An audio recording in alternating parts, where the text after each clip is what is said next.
اگر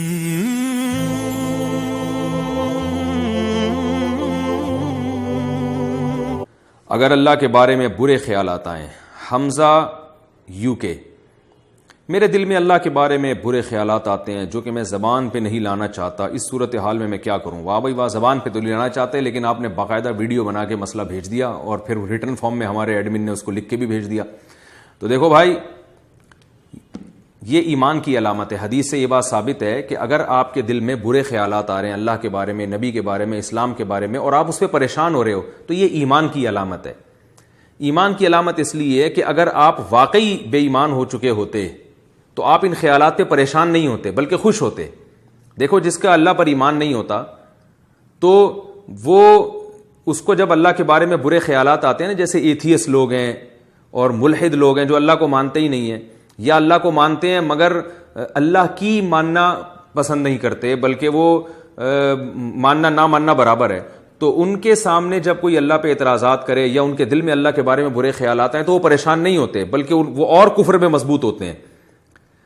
تو یہ جو آپ کو پریشانی ہو رہی ہے نا، یہ پریشانی اس کی علامت ہے کہ آپ کا ماشاءاللہ اللہ پر ایمان بھی ہے، اللہ کے رسول صلی اللہ علیہ وسلم پر ایمان بھی ہے، اسلام پر بھی آپ کا ایمان ہے۔ کیونکہ یہ ایمان ہے تو آپ کو جب اس ایمان پہ کوئی چیز ڈاکہ ڈال رہی ہے تو آپ کو تکلیف ہو رہی ہے، تو تکلیف اس کی علامت ہے کہ آپ کو ایمان سے محبت ہے، اللہ سے محبت ہے، اس کے رسول صلی اللہ علیہ وسلم سے محبت ہے۔ تو یہ جو خیالات آ رہے ہیں نا، یہ شیطانی وسوسے ہیں، یہ شکوک و شبہات نہیں ہیں۔ ان وسوسوں کا علاج یہ ہے اعوذ باللہ من الشیطان الرجیم پڑھا کریں، اور ایک جو اس کا ٹیکنیکل علاج ہے وہ یہ ہے کہ ان وسوسوں کو لفٹ نہ کرائیں۔ بالکل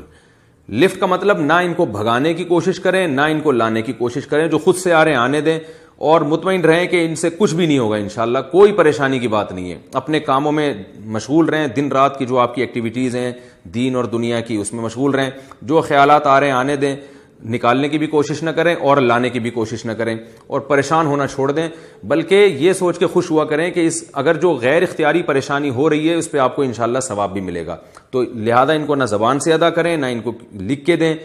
نہ ان کے بارے میں کسی سے سوال پوچھیں، اور ان کو لفٹ کرانا چھوڑ دیں، کیونکہ شیطان جو ہے نا، جب اس کو فری کرانا چھوڑ دیں گے آپ تو پھر وہ آپ کو بھی تنگ کرنا چھوڑ دے گا۔ اب آپ پریشان ہوں گے نا تو شیطان سمجھ جاتا ہے کہ یہ آدمی ان وسوسوں سے پریشان ہو رہا ہے، اب اس کو اور پریشان کرو۔ آپ نے دیکھا ہوگا جب ہم چھوٹے بچے تھے نا تو بچوں کی عادت ہوتی ہے، کوئی موٹا ہو تو اس کی چڑ رکھ دیتے ہیں موٹو، کوئی پتلا ہو تو اس کی چڑ رکھ دیتے ہیں پتلو، کوئی کالا ہو تو اس کو کلو کہہ دیتے ہیں، تو اس طرح کے چڑیں بچے بہت کرتے ہیں۔ تو اب ہم نے دیکھا اسکولوں میں ہم دیکھتے تھے کہ جو بچہ کسی خاص نام سے چڑھتا ہے نا تو دوسرے بچے پھر اس کو اور زیادہ چھیڑتے ہیں۔ اب کوئی موٹا ہے تو بچے اس کو کہتے ہیں موٹو، اس کو آئے گا غصہ، تو پھر بچے خوش ہوتے ہیں، پھر اور بار بار موٹو کہتے ہیں اور بار بار موٹو کہتے ہیں، تو وہ بیچارہ موٹا جو ہے نا وہ ٹینشن سے پتلا ہو جاتا ہے یہ موٹو کا لفظ سن کے۔ تو اس کا علاج یہ تھا کہ بھائی وہ لفٹ نہ کرائے، وہ کوئی موٹو کہہ رہا ہے تو بھائی کہنے دو۔ تو بچے جب دیکھیں گے اس کو تو ٹینشن ہی نہیں ہو رہی، تو بچوں کا تو مقصد یہ تھا نا ٹینشن دینا، جب وہ دیکھتے ہیں کہ اس کو ٹینشن ہو ہی نہیں رہی ہے تو وہ پھر اس کو موٹو کہنا ہی چھوڑ دیتے ہیں، تمیز سے نام سے پکارتے ہیں اس کو۔ تو یہ انسان کی فطرت ہے، عادت ہے، شیطان کی بھی یہ فطرت ہے کہ وہ وسوسے ڈالتا ہے اور دیکھتا ہے جو پریشان ہو رہا ہے نا وسوسوں سے اس کو اور پریشان کرو، اور جو پریشان نہیں ہو رہا پھر وہ شیطان اپنی فائلیں لپیٹ کے چلا جاتا ہے، کہہ رہا ہے کسی اور پہ ٹرائی کرو۔ بھائی وہ شیطان کے پاس بھی اتنا ٹائم تھوڑی ہے کہ وہ ایک ہی آدمی پہ سارا زور لگا دے، وہ کہہ رہے بھائی جہاں دال گلے گی وہاں گلاؤ، جہاں نہیں گل رہی تو کچھ اور کسی اور پہ ٹرائی کرو پھر۔ تو یہ بالکل ایسے ہی جیسے عاملوں کے معاملے میں، جنات کے معاملے میں جو زیادہ جنات کو فری کراتے ہیں نا، زیادہ ڈرتے ہیں وہ یہ نہ ہو جائے اور یہ والا تعویذ اور وہ والا تعویذ، اور جنات پریشان بھی انہی کو کرتے ہیں، جو زیادہ ان چکروں میں نہیں پڑتے وہ جنات ان کو پریشان بھی نہیں زیادہ کرتے۔ تو بالکل اسی طرح وسوسوں کو بالکل لفٹ نہ کرائیں۔ نو لفٹ کا جو ہے نا وہ اپنے دل کے اوپر ایک نوٹس لگا کے رکھ دیں، شیطان جب بھی آئے تو نو لفٹ دیکھ کے واپس چلا جائے، تو انشاءاللہ یہ وسوسے خود بخود ختم ہو جائیں گے۔